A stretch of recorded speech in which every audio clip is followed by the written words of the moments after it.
hopefully this won't be too disastrous. Hello, everybody. Thank you for joining me for the final session of the annual conference for the table talk things that are happening after this. It is great to be here. My name is Matthew Dubroff.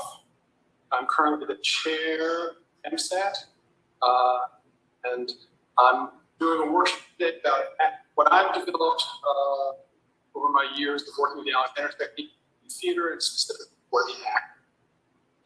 I have about 3 decades. I was introduced to the Alexander technique in theater, so it's really been right there all along, whole experience with the work. Worked with Tessa originally, and then ended up training with Dario up in Charlottesville. Yeah, I see some my training. Anyway. So I've been working in theater. I teach at a small liberal arts college in the middle of Virginia currently, Hampton City College, and teach theater. And I've been working. I mostly direct, teach acting, and all sorts. I'm a generalist, but I also have a special Asian theater. So I work in a range of modes of theatrical presentation, from really traditional stuff that you would expect when you walk into the theater, and stuff that might be a little on the more outskirts of the experience, like Japanese theater, Chinese theater, Indian theater. And all along this exploration of mine that I've been involved with, I've been trying to figure out how the Alexander technique dovetails with what the challenges of being. And a lot of people have written, and I've learned a lot from teachers, I've learned a lot of books. There's many of the theater books that I've read. You go back to Stanislavski, other people. First thing they say is that the actor's body needs to be relaxed. And then they move on to a whole bunch of other things with regards to the motivations, all the traditional stuff you might be used to as an actor to perform. But it made me wonder what they were thinking when they said the body needs to be relaxed. They tended to do that split between the body and all the motivations. Just to add to my list of teachers' influences, along with a bunch of wonderful in-person teachers,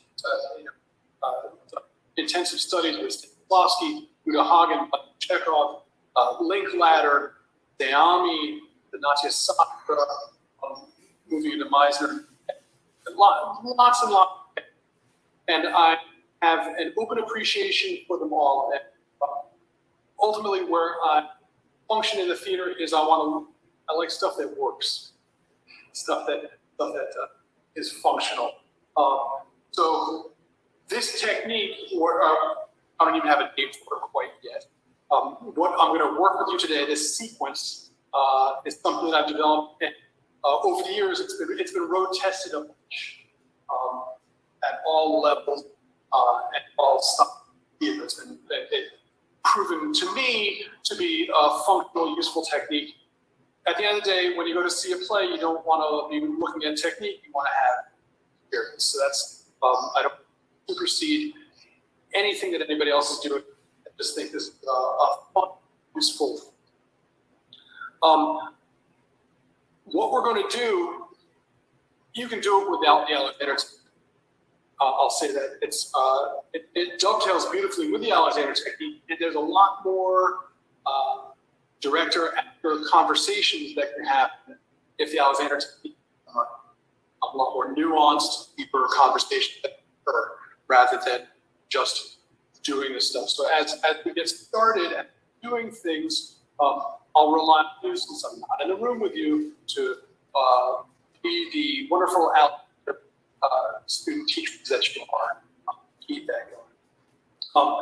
The 2 driving principles behind the work that I'm doing here, one is straight old Alexander, which is that use effects function. How you do things impacts that thing purpose. And that's this we're dealing with the art, which is doing a lot of time. How you do is The other difference that I get into, this gets into acting stuff, and please feel free, and Amanda, you might need to wave to tell me if there's a question or anything on the way. I'll let you know. Okay, thank you. Is with actors, are people familiar with actors' beats? I'll assume yes. Somebody's questioning about the echo. I wonder if there's anything I can do. Or we're stuck with this? Should I turn my volume down? I'll check in with Megan by chat. I suspect we're getting some sort of garbled and echo. I don't know if it's because we're going through Zoom. I don't know. Do you have wireless earbuds, Matt? No. Okay. We might just have to deal with it. I'm going to switch my volume down because I don't need to hear myself. If I keep talking, let me see. Does this work? Can you still hear me? Yep, we can still hear you. Is the echo less? Okay. So we'll go with that. When it comes time, if people have questions, I'll turn the volume up and I'll listen in a little more carefully. Okay. So I'm going to assume. Thank you, Carol. I'm going to assume that people are familiar with actors' beats, and you can call them whatever you would like along the way. And a beat is, you can define it a whole bunch of different ways, but basically it's the underlying unit of action behind typically a line of text, what you're trying to do with that text. So very, very simply, and it's usually written in the form of an infinitive verb, like to run, to whatever. But with regards to acting, you want it to have an effect on somebody else. So you might be saying something to convince them. That should make sense. I'm saying this is to convince you. What I have discovered, how I work, is rather than saying to convince, I will say to twist somebody's arm. Doesn't sound like much of a distinction. However, that's an action, a physical action. To convince doesn't, you can get into the etymology of, and a lot of words do have fun physical constructs as their underlying etymology. If you think of the term understanding, there's a whole structural component to the word to understand. It's the support of your knowledge. But with regards to convince, it starts to get a little thoughty, not connected. Whereas twisting somebody's arm, what we use as the colloquial phrase to get them to do something that they don't want to do, becomes an action that you, a person, could do to somebody else, actually physically do. I stumbled upon this over years of working with actors, and then at some point a little later on, I was reading a magazine or some article somewhere, and this level of conversation occurred, and the science was verified that the brain triggered differently when you use terms that had a stronger physical, or I'll start to call them psychophysical components. If you leave it at the level of convince, it can float away. But when it becomes twist the arm, shove, and we'll get into some of this in a bit, it starts to become qualitatively different. And that is that quality that I'm aiming for with this work. Hopefully you'll get a sense of how you might experience this. So, are you ready? I'm ready. Okay, so we're gonna do the world's briefest Alexander warm-up. I don't even like the term warm-up, but whatever. Okay, so I hope you're standing in a room with some space, because we're gonna need some space to move around. You hear me when I step back, but I'll be here for now. First thing I want you to do, you're standing. You're being who you are, and I'd like you to tune into your feet.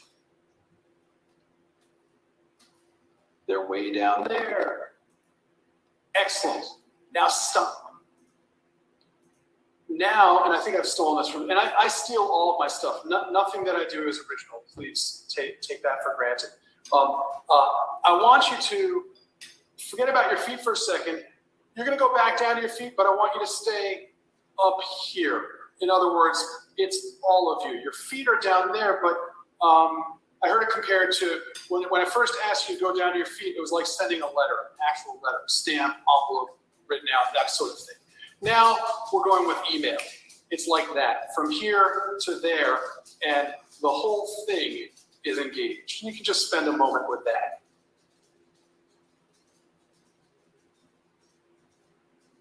So already we're starting to get into, you're on the ground, you're who you are, but you're grounded with where you're at. Next, I call that a warm-up. Next one, this is my new favorite. I invented this and steal it, share it with everybody. I assume everybody has a favorite teacher, a favorite Alexander teacher. Is that safe to say? Otherwise, you probably wouldn't be here. Okay, so you're going to take, you can pick left hand or right hand. You're going to take one of your hands, and this is an acting challenge. This is your teacher's hand. And I want you to just put it here against your chest. And enjoy. And allow whatever your teacher has been trying to teach you all those years in. Let it happen. Get that favorite response, stimulus, whatever it is, inhibition, direction, all of the awareness that could possibly happen when your favorite teacher would put their hand, I would assume at some point, on your chest. And you can combine this with the last one if you want. Be with your feet, be with your head. That's just nice. It's just nice to be there for a moment.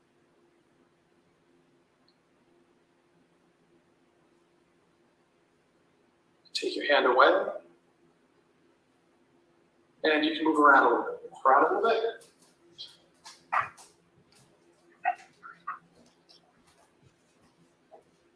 And you're back. Everybody's feeling wonderful, and now it's my opportunity to root that. I'd ask you to raise your hands if you could juggle, but it's okay. We'll just assume everybody can't. So what I want to do is imagine that you're juggling as badly, tragically, as you do. So go ahead, start to juggle. And drop that ball. And we're imagining stuff. And you can curse. Cursing is always good. And you're getting a nice little warm-up, a little up and down, try.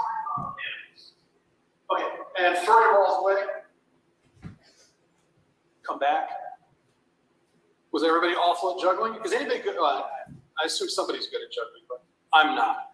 I can do okay every now and then. Okay, now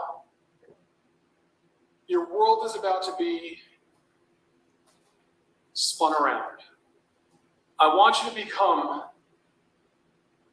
maybe you've never dreamed of being a juggler, but I want you to become the world's greatest juggler. You can do whatever you want. So go ahead and get started. It's so easy. Add in a few balls, chainsaws, knives. Use your feet. Have as much fun as you can have juggling. Get the balls going around in that impossible circle. Use different parts of your body, dance around. You can go down to the floor if you want. Hang out down there. Keep it going, keep it going.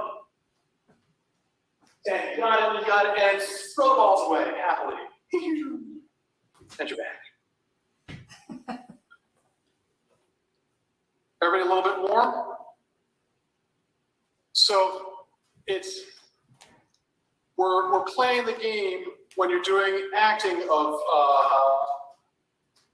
moments of high activity and moments of calm. So you want to do stuff, come in, come out. It's a lot of expansion and contraction, that sort of thing.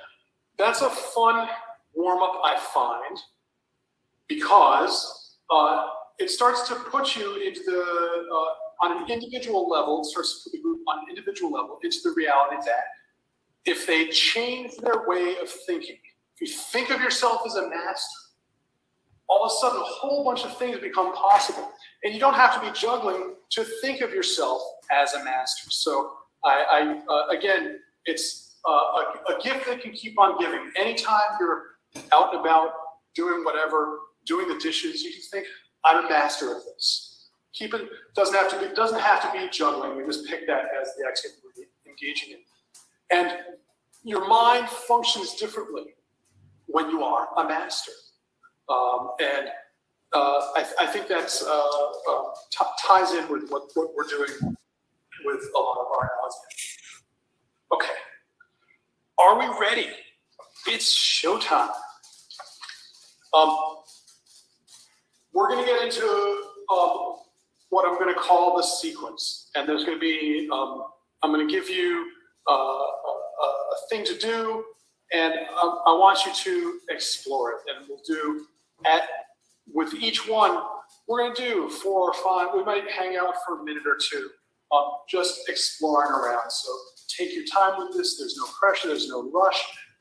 It's interesting that there's also no audience, but that's fine. This is exploration. Okay. So again, please, you're standing, and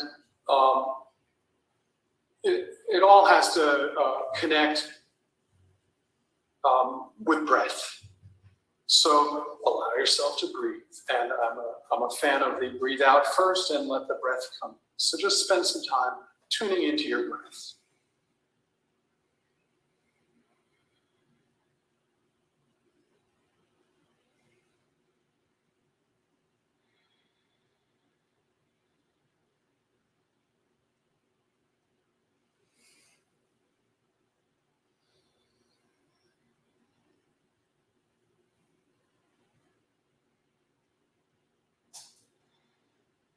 And I'll talk about the breath very generally, just briefly. This breathing out first allows for some of the exciting reflexive activity that Alexander technique allows for.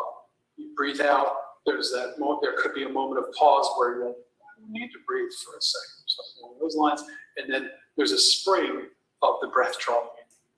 And that's lively and wonderful, and you can tune into that at any time when things can be quieted down. Okay, now keep that sensibility going, and we're going to start to. I want you to, in the room that you're in. Ideally, there's stuff in your room. I want you to breathe out and turn around. Find an object. You're going to breathe in, hopefully, at some point. And as you breathe out again, I want you to just walk to that object. And we're going to do this 4 or 5 times. So on the breath, once you stop breathing out, stop walking. So you're going to breathe out, find an object, breathe in, and walk towards it. I'm going to say being springy.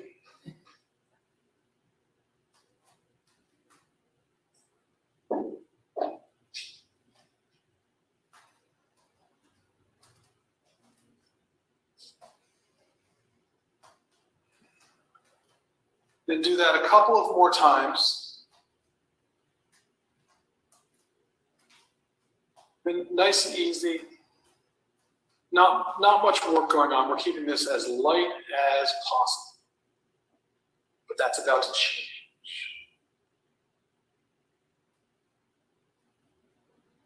Okay. So now's where it gets interesting. Or I'm calling upon you to engage with your imagination, to decide to do an action. And anything is possible. I can't remember, the Mickey Mouse, the Magician's Apprentice, is that it? Does everybody know what I'm talking about? A little bit. He had the ability to affect stuff. So what I want you to do is you're going to do the same thing. You're going to breathe out, breathe in, turn, find an object. As you walk towards that object, you're going to do some gesture, whole body gesture. I'm kicking my feet up. The whole body, whatever it is. You're going to do a full gesture moving towards that object that affects it magically. So if you want to levitate something, you can levitate something. If you want to make something disappear, you can make it disappear. If you want to make it turn blue, you can paint it, you can explode it, you can do whatever you want to. And I want you to play. Have fun. Around you, the world is magic, and you are now the maestro, the magician. You have magic within you. I want you to explore that magic. So, again, I'll guide you through it. You're going to breathe out. Breathe in, turn around, find some object. Decide the effect that you want to have on the object. And as you walk towards that object, covering the extent of the walk, make some gesture that affects that object.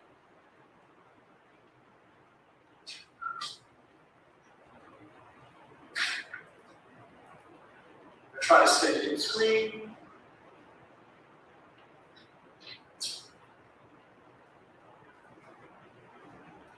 And do a few more of these. Find it. It's good to have a messy house. If only you could clean your house.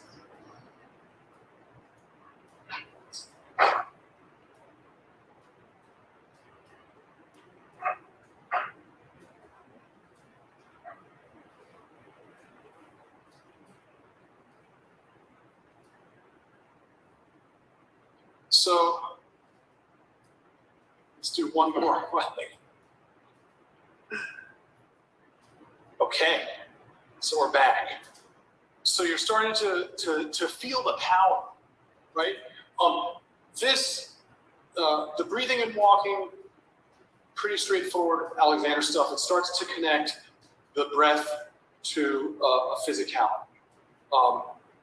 But now we're getting into a desire with the breath and the physicality. And some questions can start to come up with regards to, well, if you want to blow something up, how much effort is that? If you want to levitate something, what is it, Luke Skywalker, and he has to struggle, whereas Yoda can do it very easily. You understand there's different ways all of that can occur, and that comes into the level of interpretation. Play around with it, but understand you can push something, or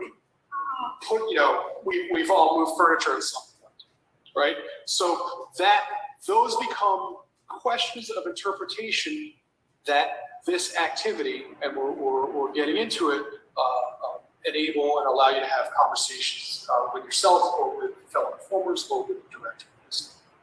Okay, so we're going to do the same exact thing, but now we're going to add in, with the breath, a voice to sound that is magic as well.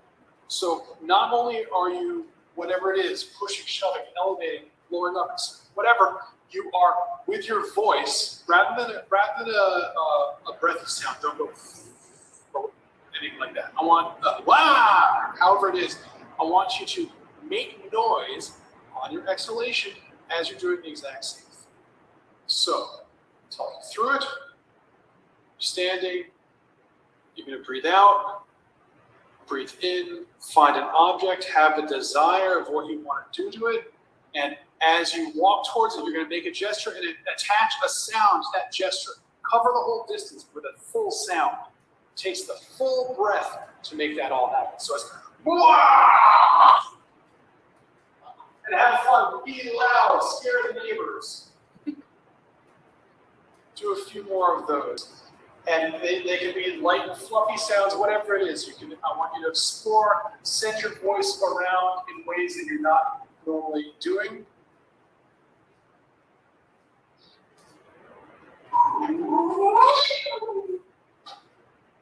What is the sound? What is the sound of making something disappear? I don't don't know. You get the idea.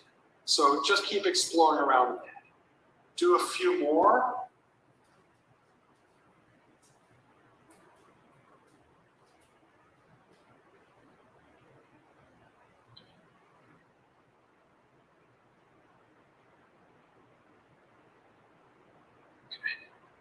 And we come back. Dude, if you're done. I hope people are enjoying because this is fun. Your house is getting all cleaned up. Maybe not, I'm not sure. In any event, so now we've got a gesture and a vocal gesture. Does that make sense? You're combining the voice and the body with a thought and the breath as you move. And all those things are starting to tie together. The next thing that you're going to do is you can think to yourself, oh, I blew that up, or that exploded, or I levitated, or whatever. You're going to do the exact same thing we just did. But before you move, you're going to think of the sound that you would have made if it was blah for explode. And instead of making the sound, you're going to take that sound container and stick the word in it. One word. The action word, explode, right? So if it was blah, I'm going to go explode. Does that make sense to people? So you've given shape to a vocal, just of a sound. I want you to use the same shape, but put the word behind it, because that's how we start to engage all of this stuff. Okay? So I will talk you through. Does anybody have any questions? So far, so good. Nothing in the chat so far. Excellent. Okay. So I'll talk you through. You're going to breathe out. You're going to breathe in. You're going to find an object that you want to affect. You're going to think about the effect. You're going to think about your gesture. You're going to think about your sound. And then within that sound, whatever the action is, levitate, blue, red, explode, however it is, use that word within the sound shape and walk towards, with a gesture, walk towards that object and do it. And go ahead and explore. I want that's up there. Levitate. Disappear. And spend your time breathing out, breathing in, finding an object, and this can become shorthanded.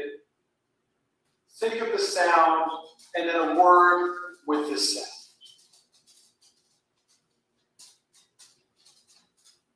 And do one or two more.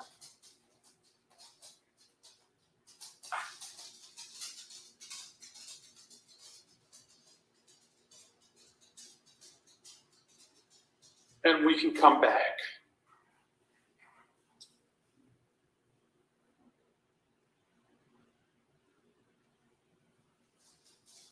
So the next step in the sequence, do the exact same thing. It's a cumulative sequence, but we're going to start pulling back on some of the things.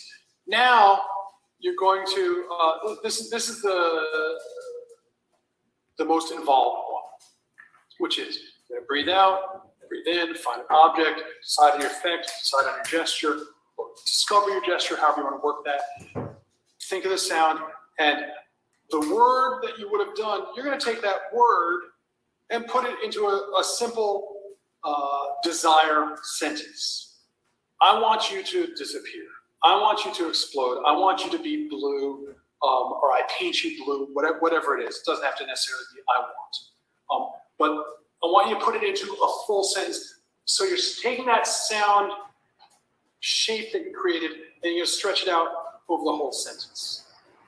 I want you to explode along those lines. Yeah? Might not say we're not into realism yet. Maybe we'll get there. I don't know. Okay, so I will talk you through it. So we're going for a full sentence. Again, connecting the The notion of a sentence is a thought attached to breath with words that we can comprehend, all of those exciting communication challenges and stuff. Okay, so you're going to find an object. You're going to breathe out, breathe in, find an object, decide on your gesture. And you can do other stuff. It doesn't have to be the same thing. Decide on your sound. Think of the sound, think of the word, and put that word into a sentence. As you breathe out, say the sentence as you go and make the full gesture. I want you to explode!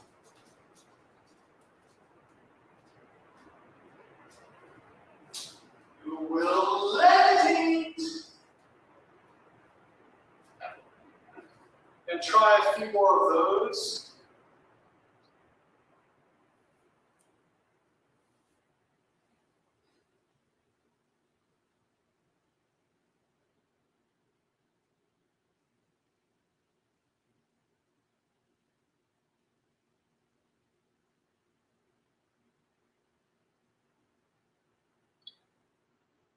And do one more if you want, then we can come back.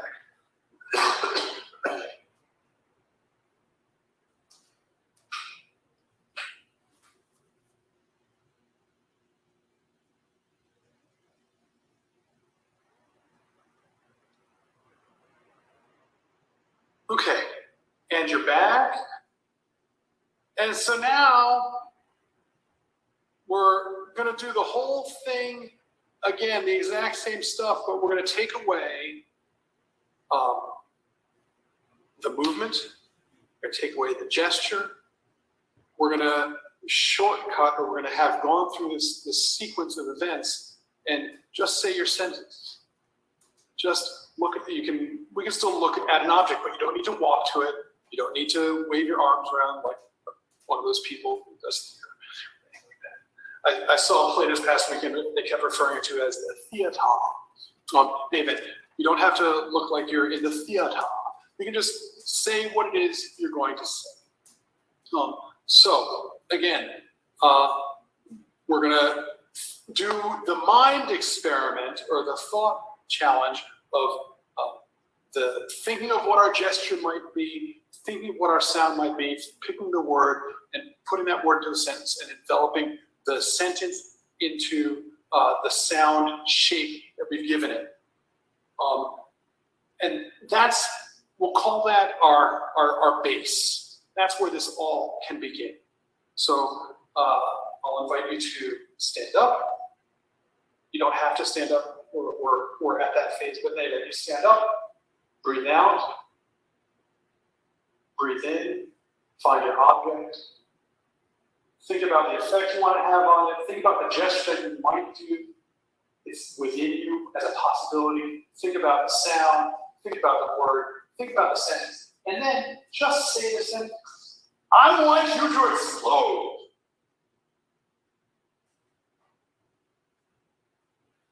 Breathe out. In. You're going to levitate. Try a few others.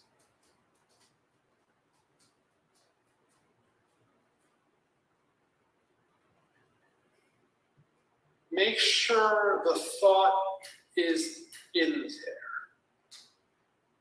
It's not just a matter of just doing this, because the voice can become a doing as well. It's a matter of having the thoughts happen. So that the voice is representative of the thoughts.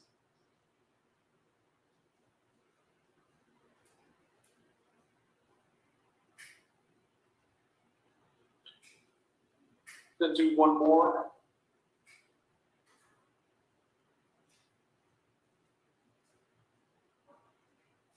So I would imagine that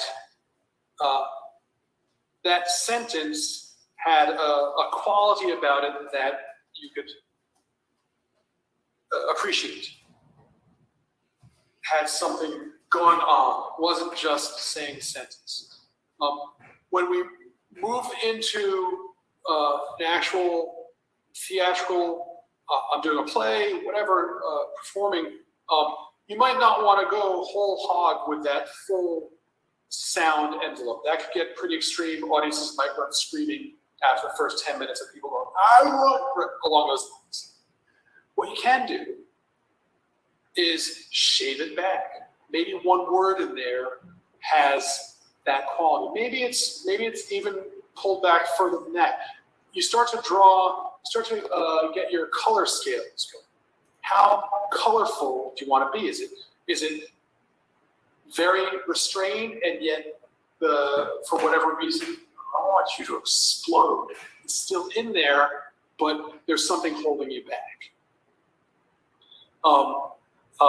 If you get into some of the presentational modes of theater around the rest of the world, sometimes you are going all out, turn it up to 11.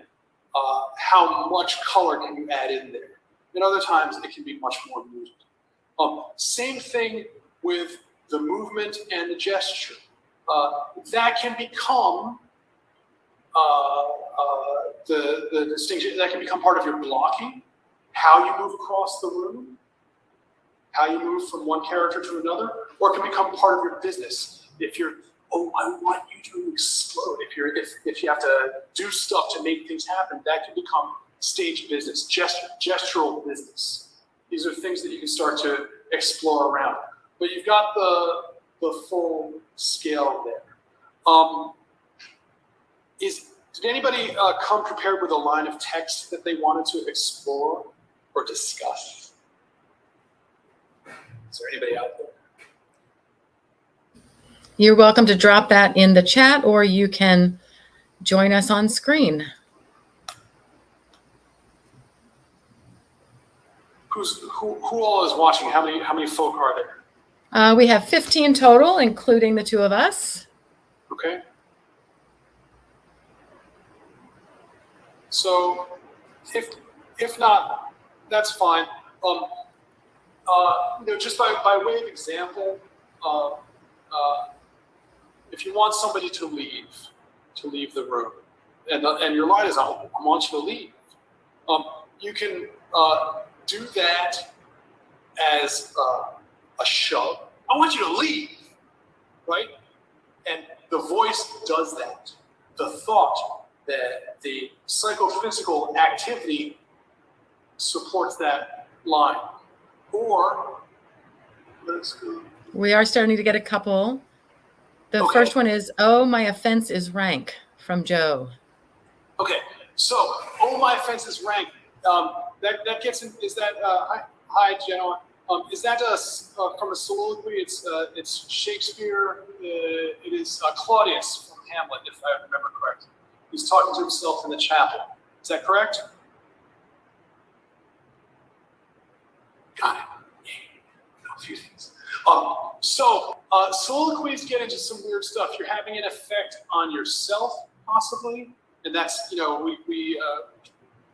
oh, my offense is rank. What do you think is the action behind that?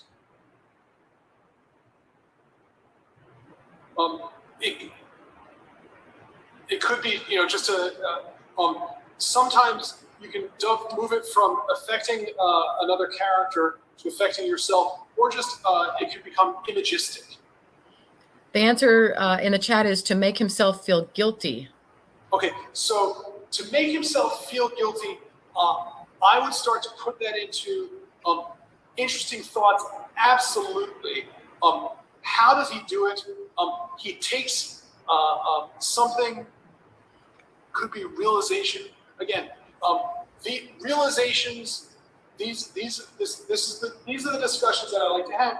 These are interesting thoughts. Nothing's wrong with them. But as far as actable things, it can become a little too up here. Whereas I might say, oh, my offense is rank.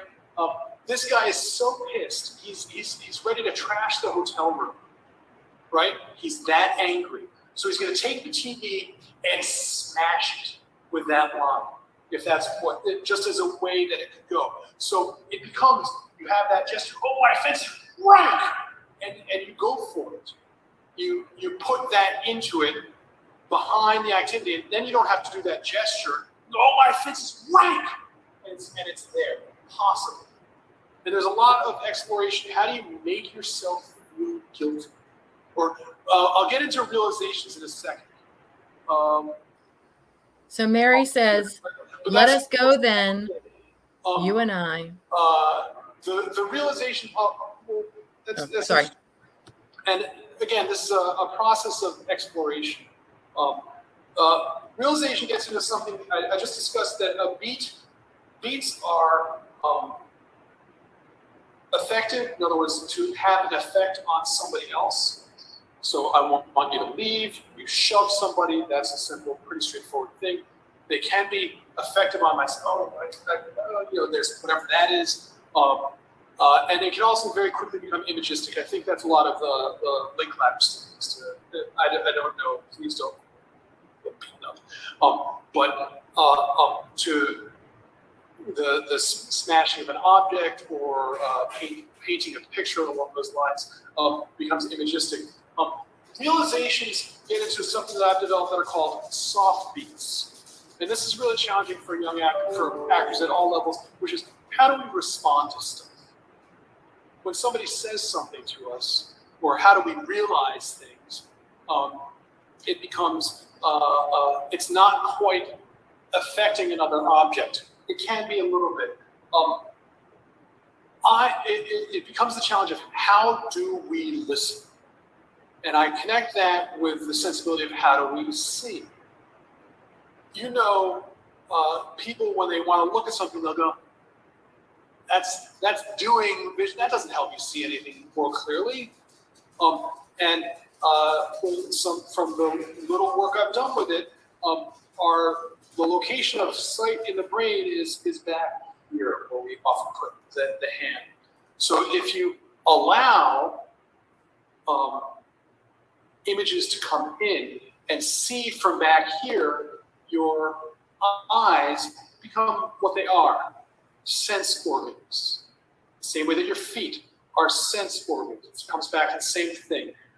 If I send you down to your feet, but you come back up to your head, you're all there. Same thing with eyesight and seeing from the point of seeing. Letting images come in, you don't have to do anything. There's no effort in sight. But we do put effort into sight. And some people grab, trying to, when you're in fight or flight, we start to, I'm sure adrenaline kicks in and we start to grab at things.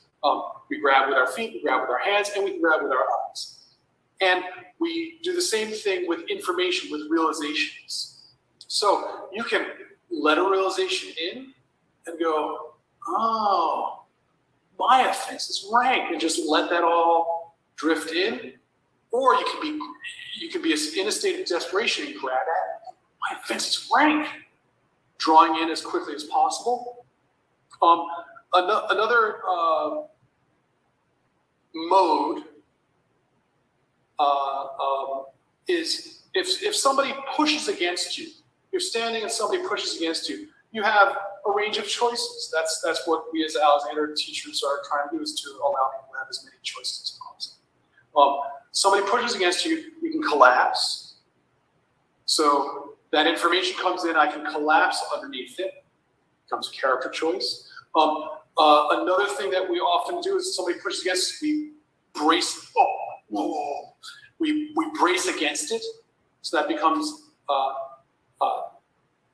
way of responding, a way of realizing. It's like, oh, I'm going to fight that as it dawned on me. What we do best as Alexander teachers is we can integrate. Information comes in and it can send us up, it can send us down, and it can expand who we are as we discover who the character is. It becomes opening. A last little thing that I like to do with regards to this domain of what I term soft beats is a lot of stuff is when we're realizing things, we're putting together a puzzle. Everybody's done a puzzle where you put pieces, and so, oh, my offense is rank. I wouldn't ever do it that way, but you get the idea of like, oh, the puzzle piece fits in there. So that's something that could happen in that way. Does that begins to open up. I'm not going to say any one of those is the right way. And to make yourself feel guilty is to beat yourself up, right? That would be the physical thing that I would think to do. And when you beat yourself up, I've seen people do it in all sorts of different ways. They could be cutting, people cut themselves, they hit themselves, they drink too, whatever. People beat themselves up. We're specialists at it. So there's a lot to explore in terms of a psychophysical way of making yourself feel guilty. What I would term beating yourself up. Who else? So Matt, we're at 10 till right now. We had one other line from Mary Hill. Let us go. You and I, when evening is spread out against the sky like a patient etherized upon a table. That's beautiful. What is that from, Mary Hill? It's a poem, isn't it? I thought it was. Okay. Again, when you start to do this, if you start to tune into it, you start to realize that everybody has their habitual mode. This is not habitual. This is poetry, which is the exact opposite of habitual from my sensibilities. But if you think of the character of Eeyore, everybody is familiar with Eeyore. Eeyore is always just dribbling out, oh dear, everything's down, it all falls down, everything comes down. That becomes his character type, if that makes sense. At the polar opposite is this: let us go then, you and I, evening is spread out against the sky, like a patient etherized upon a table. That's good stuff. It's what Eliot. What do you think might be the effect that the person saying that wants to have on the person they're saying it to?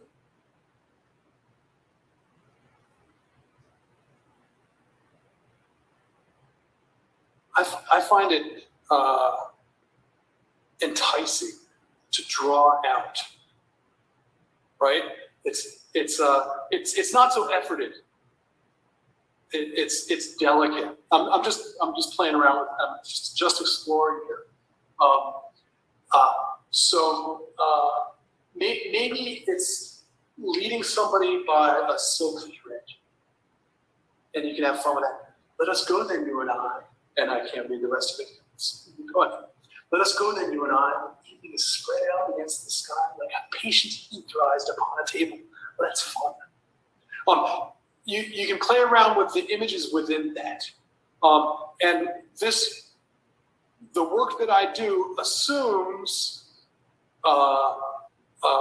comprehension, assumes that when you say words, people are going to understand what you're saying, so that you can afford some of this work behind it, so that it gets energized from a point of integration, whatever integration is useful for that character. So there's some wonderful imagery there, and while you're drawing somebody along, you might wiggle because it gets so exciting. Etherize. I mean, who says say etherize 10 times fast? That's just fun. Somebody who's having fun with the words. In sky, it's so open. So you can definitely, as you're doing that, you can be drawing the pictures as well, if that makes sense. So Matt, we're pretty much at time. Any last words that you'd like to share with us? I think I've had so much fun with this work. I hope that people will explore it and see if it comes in useful. What I was saying before is, as soon as you start to tune into it, you start to appreciate that people are doing this on some level, mostly unconsciously. And that becomes the distinction between what happens with theater versus real life. Is a lot of real life is just trying to get through, whereas with theater, you got to give it a little bonus thought.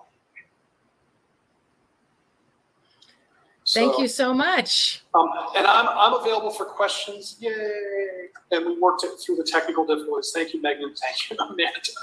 That was an exciting double thing. If I do workshops with this, and there's other ways of exploration that tie into this, so I'm available for that. And if anybody wants to follow up with further questions, I'm also in my show. In my dream world, I'm writing a book at some point, so there's all sorts of fun in store. And Amanda can share my email, mdubroff@hsc.edu, somewhere in there, if anybody wants to be in touch and has any further questions. There we go. Fantastic. And thank you, Matt. And thank you, everyone, for coming. Next up today, we have 5 different table topic sessions, which are designed as discussions, not presentations. So there's a membership committee tabletop session that I'll be leading called Treasures of the AMSAT website. Claire Crease is offering a conversation about the Alexander Technique Affiliated Societies, the ATAS agreement that's being revised. Number 3 is a discussion about non-hierarchical AT teaching led by Sandra Bain Cushman. Number 4 is the topics about consent and touch, led by Aaron O'Leary. And the 5th one is incorporating people with disabilities in AMSAT and our teaching practices, led by Lisa First. So I hope you will join the table topic of your choosing. And the way you do that is that you'll click the reception button and switch out to your next session. So thanks everybody again for coming. Thank you, Matt, for a wonderful presentation, and we'll see you all on the other side. Thank you. Oh. Bye.